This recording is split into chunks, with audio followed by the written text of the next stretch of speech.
Pizza has been called cardboard in a box for decades. Its own customers joke about the crust, mock the cheese, and still call 967-111 when they're hungry at midnight. The chain has survived 58 years, expanded to over 750 locations, and built a stock structure so stable that recessions barely leave a mark on it.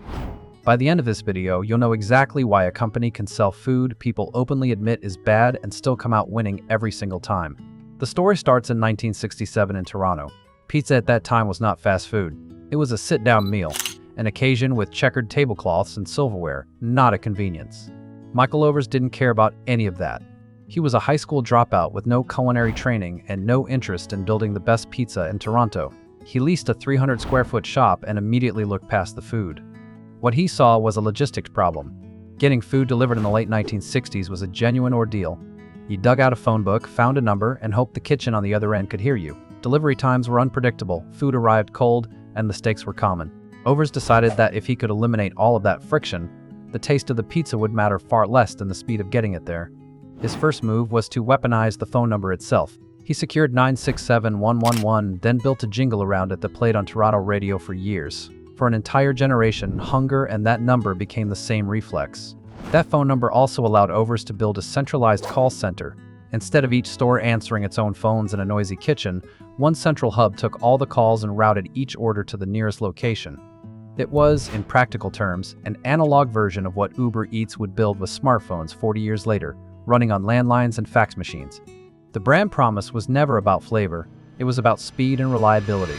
Then the late 1990s arrived and started pulling at the CMs.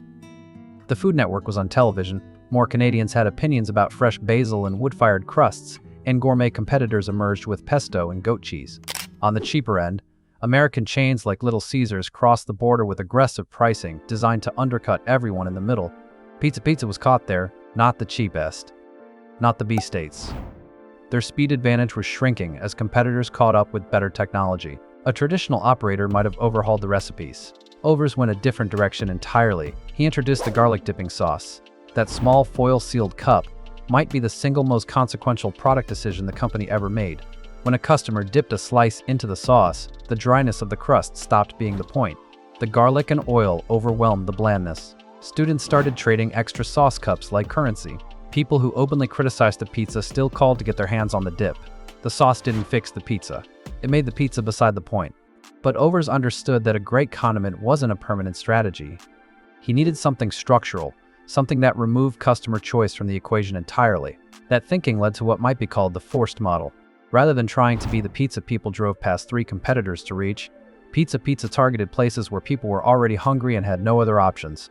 Scotiabank Arena in Toronto became one of the clearest examples.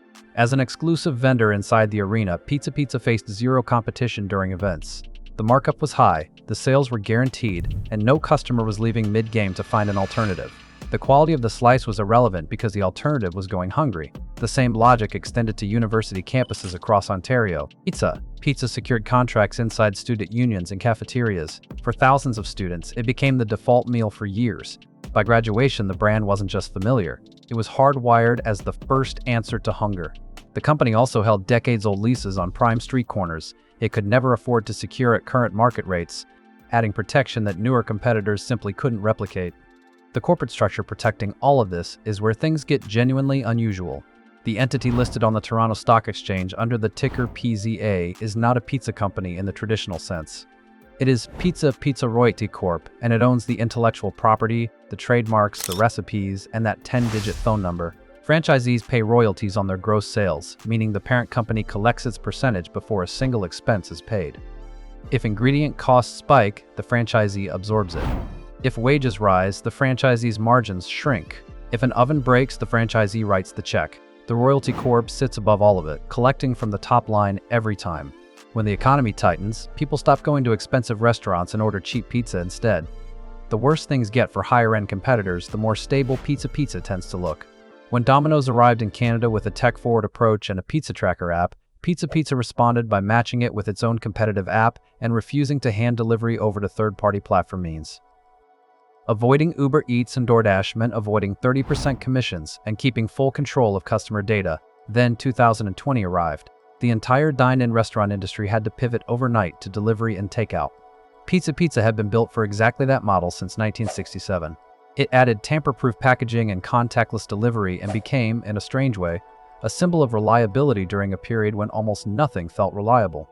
Post-pandemic inflation pushed premium restaurant prices higher, and Pizza leaned into being the affordable, dependable Canadian option.